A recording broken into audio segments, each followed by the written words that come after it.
Hi friends, எல்லாரும் எப்படி இருக்கீங்க? நல்லா இருக்கீங்களா? Welcome to my channel. Friends, இன்றைக்கி நம்ம இட்லி வச்சு ஒரு ரெசிபி பார்க்க போகிறோம். என்ன ரெசிபின்ட்டு வீடியோக்குள்ளே போய் பார்க்கலாம் வாங்க. ஃப்ரெண்ட்ஸ், இதுக்கு நமக்கு மீதமான இட்லி தேவைப்படும். மீதமான இட்லியை நம்ம ஸ்லைஸாக கட் பண்ணிக்கலாம். ஃப்ரெண்ட்ஸ், இது ஒரு ஈவினிங் ஸ்நாக்ஸாக கூட நம்ம செய்யலாம். ஃபஸ்ட்டு நமக்கு இட்லியை ஸ்லைஸு ஆர் க்யூப்டு இது மாதிரி நம்ம என்ன ஷேப் வேணுமோ அதுக்கு தகுந்த மாதிரி கட் பண்ணிக்கலாம். இங்கே பாருங்கள், நான் கட் பண்ணிக்கிறேன். ஒரு இட்லியில் ஒரு 6 பீஸ் வர மாதிரி ஸ்லைஸ் பண்ணிக்கலாம்.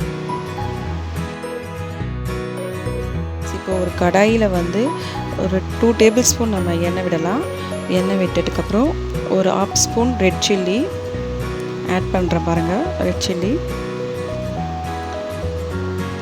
நல்லா ஆட் பண்ணிட்டதுக்கப்புறம் லைட்டாக சால்ட்டு, அப்புறம் நம்ம ஸ்லைஸ் பண்ணி வச்ச இந்த இட்லியை நல்லா எண்ணெயில் போட்டு ஃப்ரை பண்ணிக்கலாம். அதில் ஃப்ரை ஆகிட்டுருக்கு பாருங்கள். இந்த மாதிரி ஒரு ப்ரௌனிஷ் கலர் வர வரைக்கும் நம்ம ஃப்ரை பண்ணி எடுத்துக்கலாம் இட்லியை. சப்ஸ்கிரைப் பண்ணுங்கள், லைக் பண்ணுங்கள், கமெண்ட் பண்ணுங்கள், ஷேர் பண்ணுங்கள். தேங்க்யூ, பாய். ஃப்ரெண்ட்ஸ், நீங்கள் நல்லா ஃப்ரை பண்ணி எடுத்துக்கோங்க, அந்த ப்ரௌன் கலர் வர மாதிரி. அப்போ தான் ஃப்ரெண்ட்ஸ் பார்க்க அட்ராக்டிவாக இருக்கும். ஃப்ரெண்ட்ஸ், நம்ம அந்த இட்லியை வேறு பிளேட்டுக்கு மாற்றிட்டு அதே கடாயில் 2 டேபிள் ஸ்பூன் எண்ணெய் விட்டுக்கலாம். எண்ணெய் விட்டுட்டு தாளிக்கிறதுக்கு கடுகு, உளுந்து, சீரகம் இதெல்லாம் நம்ம தாளிக்கிறதுக்கு தேவைப்படும். அதை தாளிச்சிட்டு ஃப்ரெண்ட்ஸ், பூண்டு ஒரு 4 பல் பூண்டு, கருவேப்பிலை, 2 பச்சை மிளகா நல்லா ஃப்ரை பண்ணிக்கலாம். ஃப்ரை பண்ணிவிட்டு வெங்காயம் ஒரு வெங்காயம் ஆட் பண்ணிக்கலாம். அதில் நல்லா ஃப்ரை ஆகிட்டோம். அப்புறம் நம்ம ஃப்ரை பண்ண இட்லியை அதில் ஆட் பண்ணி நல்லா மிக்ஸ் பண்ணிக்கலாம்.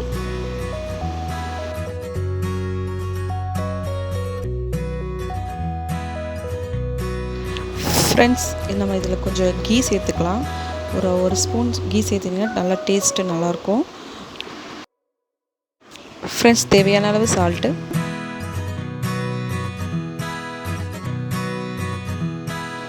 ஃப்ரெண்ட்ஸ், இதில் நம்ம பீஸா வாங்கும்போது நம்மளுக்கு கிடைக்கும் பார்த்திங்களா, அந்த red chilli, try red chilli, அதை நம்ம சேர்த்துக்கலாம். அப்புறம் சாஸ் இதையும் கொஞ்சம் மிக்ஸ் பண்ணிக்கலாம். இதை நல்லா நம்ம மிக்ஸ் பண்ணிக்கலாம். மிக்ஸ் பண்ணிட்டோன்னு நம்ம டிஷ் ரெடி ஆகிடுச்சு. இதை நம்ம ஈவினிங் ஸ்நாக்ஸாக குழந்தைங்களுக்கு கொடுக்கலாம். ஃப்ரெண்ட்ஸ், நம்ம சேனலை மறக்காமல் சப்ஸ்கிரைப் பண்ணிவிடுங்க. வீடியோ பார்க்க நல்லா இருந்துச்சுன்னா கமெண்ட் பண்ணுங்கள். Friends, thank you so much. பாய்.